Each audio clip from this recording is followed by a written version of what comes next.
Bonjour, je m'appelle Mélanie Limoges, je suis travailleuse sociale au Phare Enfants et Familles et aujourd'hui, je réponds à vos questions. C'est quoi l'accompagnement psychosocial? L'accompagnement psychosocial, c'est tout d'abord un accompagnement qui est fait par une des deux travailleuses sociales au Phare. En fait, ce qu'on fait, c'est qu'on est là pour accompagner et soutenir l'ensemble des membres de la famille. Et quand je parle d'ensemble de famille, c'est les parents, évidemment, les frères et sœurs, mais ça peut être aussi les grands-parents ou toute personne significative là, qui est impactée par la maladie de l'enfant. Donc, cet accompagnement-là se fait dans la trajectoire de la maladie, mais aussi en suivi de deuil. Offrez-vous un soutien à la famille tout au long de leur trajectoire? Donc, effectivement, oui, on offre un soutien pendant toute la trajectoire et c'est vraiment selon les besoins de la famille. Dans la trajectoire de la maladie, par exemple, on va être là en soutien, en accompagnement quand il y a des situations qui sont difficiles pour les familles.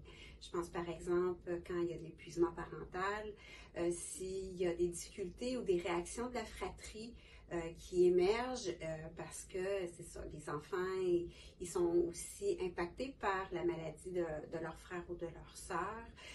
Ça peut être aussi dans la prise de décision. On le sait que les parents ont plein de décisions à prendre, donc on peut être là en soutien, en guide dans ces décisions-là qu'ils ont à prendre. C'est d'être là aussi des fois dans différentes étapes de la maladie, puis aussi effectivement quand on arrive en fin de vie aussi, où on peut être là en accompagnement. Question numéro 3. Que faites-vous pour souligner le départ d'un enfant décédé?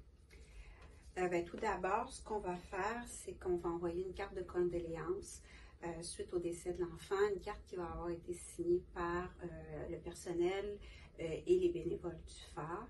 Et aussi, on envoie une carte au premier anniversaire de décès. Plusieurs petites choses qu'on a mis en place, notamment l'hommage sur les réseaux sociaux où une fois par année, on souligne la mémoire des enfants qui sont décédés pendant l'année. Il y a l'écran hommage aussi qui sont dans les murs du Phare, donc de la maison André Gratton, où quotidiennement, on souligne justement encore une fois cette mémoire-là des enfants qui sont décédés, et ce depuis 2007. Et il y a toutes les cérémonies commémoratives qu'on peut aussi organiser là, pour les familles endeuillées.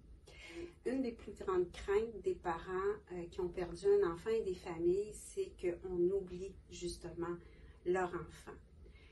Je vais me permettre de reprendre une citation de Serge Bouchard, qui est un grand anthropologue qui est malheureusement décédé l'année dernière, et qui disait « Ce qui est important dans la mort, c'est de cultiver la présence dans l'absence. » Donc, avec ce qu'on met en place, c'est ça qu'on vise à faire, c'est de perpétuer ce devoir de mémoire-là et de dire aux familles, votre enfant, on ne l'oublie pas.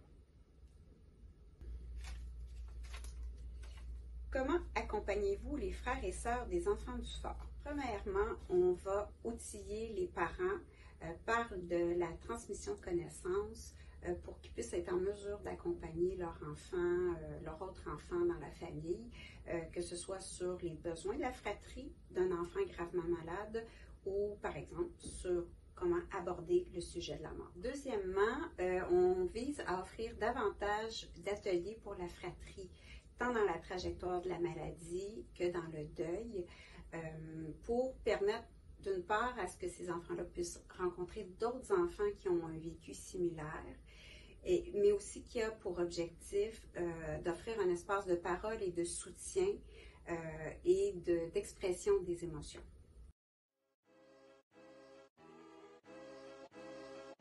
En tant que professionnel en travail social, ça nous amène à travailler avec l'humain dans sa globalité, de façon holistique, avec différentes facettes qui interagissent ensemble. On va travailler dans des situations qui amènent des changements. C'est aussi de travailler parfois dans des situations de crise. On va souvent associer le travail social à différentes problématiques sociales Je pense par exemple à l'itinérance, à la violence, à la pauvreté, à la santé mentale. Mais la maladie grave et à issue fatale, la mort et le deuil, c'est aussi des événements qui viennent bouleverser la vie des gens. Ça apporte une ouverture sur une thématique qui est peu enseignée et répandue. Et je dirais aussi que ça apporte une ouverture sur un sujet qui est tabou, c'est-à-dire la maladie grave chez l'enfant et la mort. Donc, on espère que les réponses qui ont été données par les ambassadeurs vont permettre de démystifier les soins palliatifs pour enfants.